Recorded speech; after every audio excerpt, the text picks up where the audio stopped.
Muy buenas a todos. Nos salimos del esquema habitual en Cardio Podcast para ofreceros un análisis de cada una de las nuevas guías europeas de práctica clínica en formato reducido. Quédate y escucha los apuntes que nos deja Antonia Sambola, quien ha formado parte del comité encargado de seleccionar la evidencia incluida en las guías europeas de 2025 de enfermedad cardiovascular y embarazo. Comencem.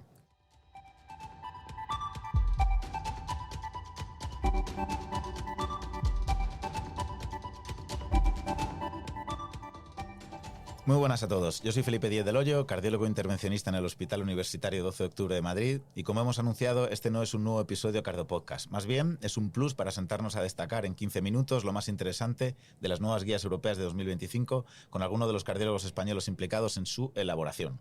Hoy tenemos la tremenda suerte de tener con nosotros a Antonia Sambola Ayala, que es coordinadora del Grupo de Trabajo de Enfermedad Cardiovascular de la Mujer. Antonia, bienvenida y muchas gracias por estar aquí.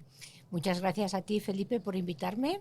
Y como tenemos una firmante de las guías europeas recientemente publicadas, pues la primera pregunta es obligatoria, que es ¿cómo es eso de firmar unas guías? ¿Cómo es el insight? ¿Cuánto trabajo hay detrás?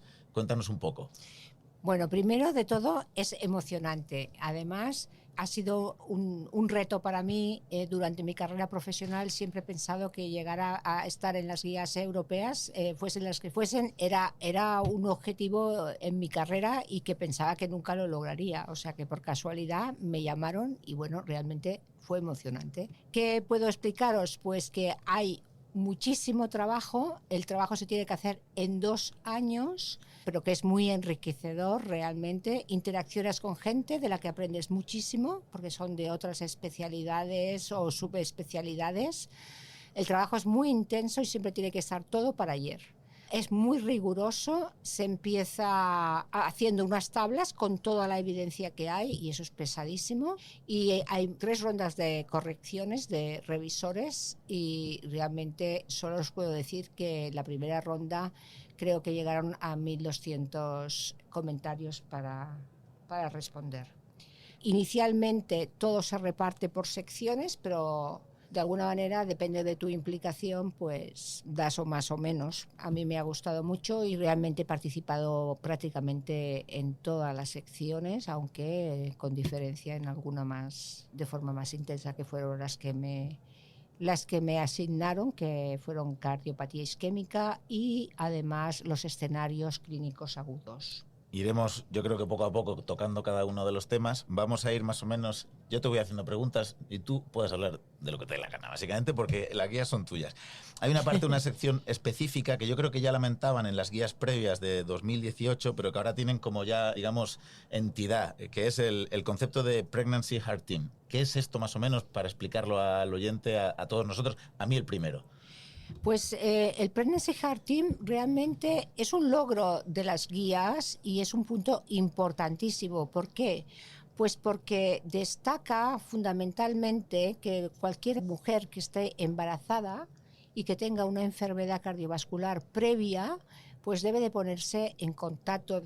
Ella o tú o quien, el médico que esté a cargo, lo debe de transferir al Heart Team y sea el riesgo cardiovascular que sea. O sea, y eso implica que, como he dicho, cualquier mujer que tenga una enfermedad cardiovascular conocida. Después se hace un screening y depende del riesgo, pues evidentemente se hace un seguimiento o no. El Heart Team no tiene que incluirse, o montar una unidad de Heart Team para atender al embarazo en todos los hospitales. Esto es imposible.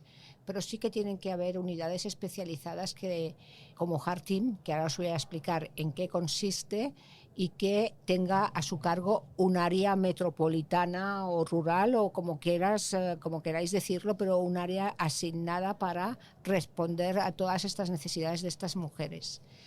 ¿Quién integra el Heart Team? Pues evidentemente el cardiólogo, el obstetra, y dependiendo de la enfermedad que tenga, del grado, pues se implican a lo largo del seguimiento del embarazo y en el parto y en el posparto diferentes profesionales. Y un cardiólogo que tiene que ser experto en embarazo tiene y que enfermedad ser, cardiovascular. Exactamente, tiene que ser un cardiólogo, y siempre suelen haber más de uno, un cardiólogo que sea especialista en la enfermedad cardiovascular y durante el embarazo.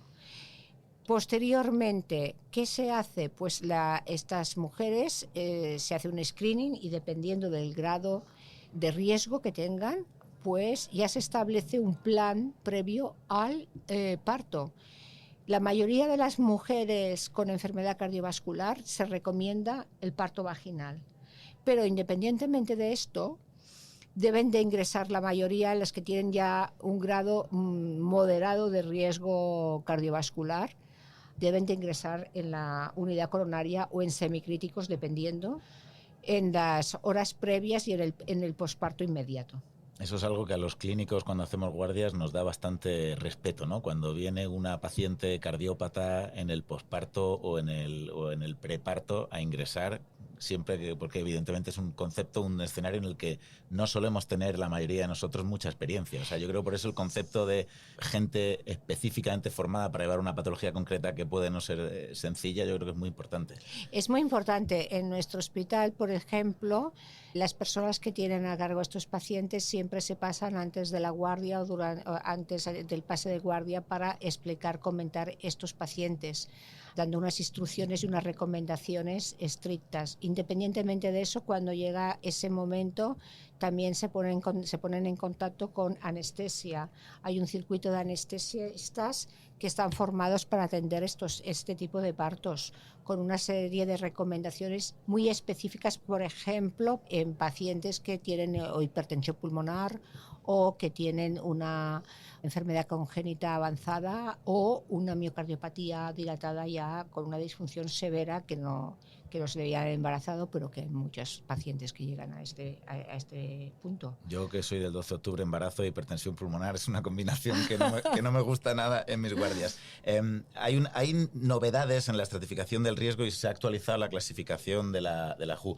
Desde un punto de vista práctico, ¿qué nos puedes contar de este cambio que tenga, sobre todo de cara más al clínico, algo que sea así pragmático? Sí. Desde el punto de vista muy pragmático, os voy a decir que la clasificación de WHO, lo que se amplía el riesgo es que se incluyen pacientes ya que tienen un grado 2 de riesgo, grado 2-3, y que antes era solamente 3-4 y que ahora se ha ampliado, porque claro, se ha visto que estas pacientes realmente pueden tener complicaciones importantes durante el parto y en el posparto inmediato.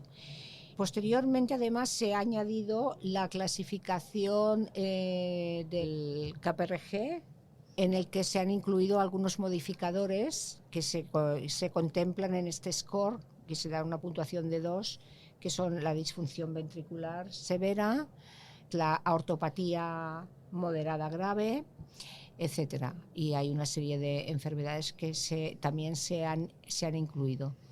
Te cambio de tercio completamente, Antonia. Pasamos a farmacología, que es una de las cosas que más miedo nos dan muchas veces a los clínicos. ¿Qué se puede, qué no se puede poner? ¿Hay algún cambio significativo en estas guías de práctica clínica? Sí. Primero de todo es que durante estos 2 años hemos contado con 2 farmacólogas que han hecho un trabajo excelente y muy minucioso para repasar todos los fármacos. Como podéis imaginaros, que hemos hecho un repaso a todas las enfermedades, prácticamente a todas las patologías de forma transversal. Se han revisado múltiples fármacos. Entonces, 2 novedades importantes. Una, en cuanto al uso de las estatinas. Previamente estaba contraindicada durante el embarazo y ahora pues hemos hecho una intensa búsqueda, sobre todo porque, bueno, a mí me tocaba además en la parte de cardiopatía isquémica y es algo que me interesaba mucho. Y pues basándonos en la evidencia que había, no había ningún dato que contraindicase realmente las estatinas en el embarazo y por lo tanto se ha incluido como una posibilidad, que es una clase 2B de utilización de las estatinas en pacientes que tienen embarazadas que tienen enfermedad cardiovascular ya establecida. No se ha trasladado del todo, porque había diferentes opiniones, a los pacientes que tienen hipercolesterolemia familiar. Pero no veo yo ninguna razón, ¿no? ninguna razón clara. Primero porque durante el embarazo los lípidos circulantes aumentan, el LDL aumenta un 20-30%, los triglicéridos también. Por lo tanto, estas pacientes tienen un riesgo súper importante. Hasta el momento, lo que se indica para la hipercolesterolemia familiar grave es la plasmaféresis y la plasmaféresis, porque todos los inhibidores del PCSK9, aparte de las estatinas y el ezetimiba, están contraindicados, como por supuesto el ácido bempedoico. Entonces, bueno, es probable que se pueda utilizar, aunque no está definido completamente en las guías. Y por otra parte, otro avance, otro cambio ha sido la discusión exhaustiva, que hemos estado millones de reuniones hemos tenido, para establecer los protocolos de anticoagulación en los pacientes que son portadores de válvulas o que tienen un riesgo de tromboembólico importante, alto, vaya. Entonces, lo que se ha acordado es que, así como tajantemente se contraindicaba el uso de los antagonistas de la vitamina K en el primer trimestre, ahora se ha dicho que si los requerimientos son de acenocumarol de menos de 2 miligramos, que esos son realmente pocas pacientes. Muy poco. Sí, muy poco, es prácticamente casi nadie, pues se puede utilizar en el primer trimestre con un riesgo de embriopatía de entre el 0,7 y el 0,9%. ¿Y esto por qué? Cuando pensamos, bueno, no, es que tenemos la heparina de bajo peso molecular, sí, pero tenemos que pensar que estas guías son para todo el mundo. Para todo el mundo quiere decir países pobres, en los que el uso de las heparinas de bajo peso molecular, si no tienes un control de anti-10A, pues no está indicado. Y que además son muy caras. Exacto, son caras. Y por lo tanto ha habido una extensa discusión sobre este tema y finalmente se ha acordado esto, la warfarina por menos de 5 miligramos. Y esto creo que es un dato importante. También se ha hecho una referencia específica sobre el uso de los anticoagulantes directos en cuanto a que en la lactancia se podía utilizar el dabigatran y el rivaroxaban, pero con restricciones. Muy interesante. Una última pregunta, Antonia, que me dejan antes de que me corten 2-3 minutos. Nos has contado que específicamente, pues evidentemente en las guías os habéis dividido un poco dentro de los campos de expertise y donde tú más te has dedicado es a enfermedad coronaria, síndromes coronarios agudos, shock y parada cardiorrespiratoria. ¿Qué nos puedes contar un poco como mensajes claves de cada una de estas cosas? Yendo muy al grano, en cuanto a enfermedad coronaria, importante, tratamiento igual que en las mujeres no embarazadas. ¿Y eso qué supone? Pues síndrome coronario agudo sin elevación del ST, con riesgo medio o alto, el tratamiento debe ser igual, que quiere decir tratamiento invasivo. Hubo mucha discusión sobre el uso de, por ejemplo, Angio-TAC en estas pacientes, que no está claro, etcétera, etcétera. Y finalmente decidimos que no, tratamiento invasivo. Evidentemente, teniendo en cuenta que hay que tener una serie de precauciones en el uso de las radiaciones. 2, el uso de estatinas, que como hemos comentado. 3, estén evidentemente fármaco activo.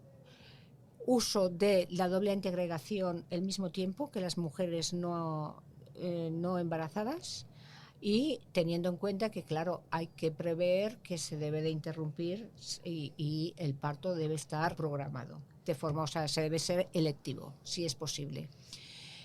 Por último, en cuanto a los síndromes coronarios agudos y las patologías agudas, hemos diseñado todo el escenario, todos los algoritmos para su manejo en las mujeres embarazadas.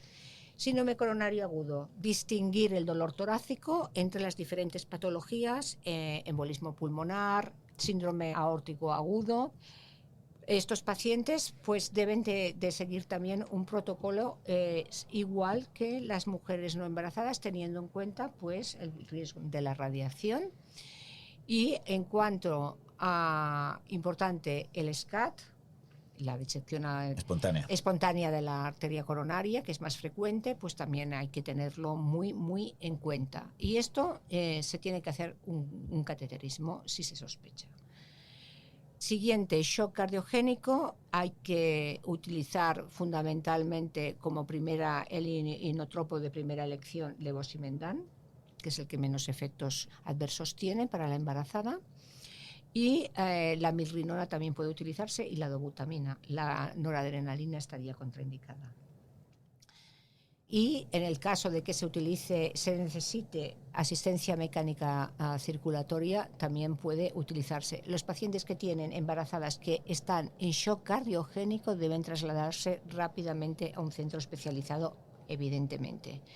Antes de todo esto, un tema muy importante es que no hay que minimizar los síntomas de disnea en las mujeres embarazadas, ni tampoco las lipotimias, que muchas veces encubren arritmias ventriculares malignas que desencadenan finalmente el paro.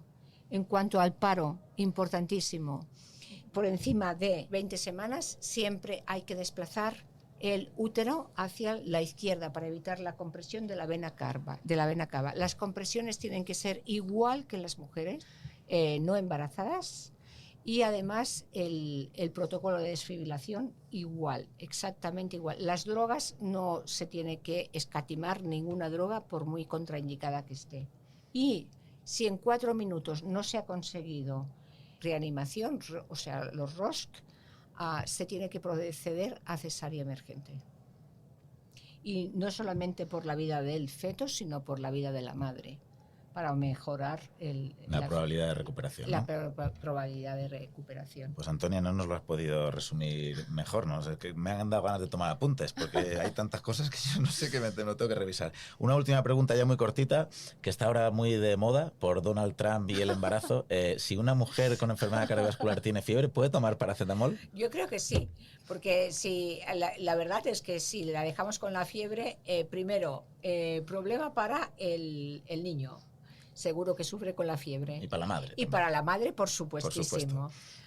Y no hay ninguna evidencia de que el paracetamol se asocie a autismo. Y solamente antes de despedirme, que quiero dar las gracias a todos, solo quiero decir una cosa, que os animéis a ver si hacéis un poco de investigación. Es muy sencilla, simplemente recoger los datos de las pacientes embarazadas, porque nos volvimos locos buscando evidencia.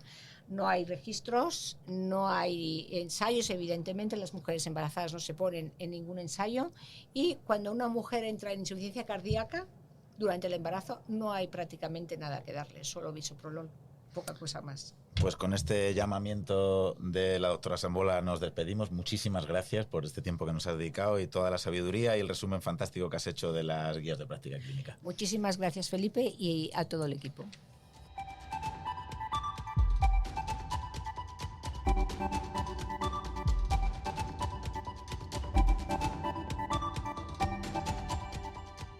Y con esto finalizamos. Os dejamos en el artículo el link para que podáis ver la sesión de guías de nuestro Congreso Nacional en el canal SEC, y os dejamos el link del videoresumen realizado en SEC Te Lleva. Cardio Podcast, un programa de la SEC coordinado por su grupo de jóvenes cardiólogos.